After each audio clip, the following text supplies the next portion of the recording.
এই যে এত ভদ্র ভদ্রতার কারণটা কি? এইটা তাই তো? নাহলে এখন শয়তানি একটুকুনিও কম হতো না। নড়লেই হ্যালো,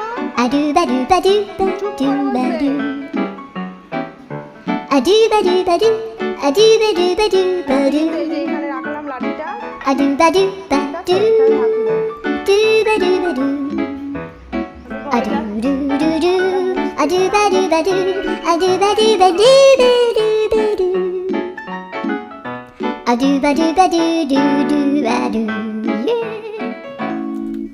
অমনি আমি জানি তো সবার আগে তুই আসবি। হ্যাঁ, এখন পালাচ্ছিস কেন? হ্যাঁ, অমনি আবার শুশুর করে নিজের জায়গায় না, লাঠি দেখলেই নিজের জায়গায়। একদম এখান থেকে নড়বি, এখানেই বসে থাকবি। ও মেয়ে,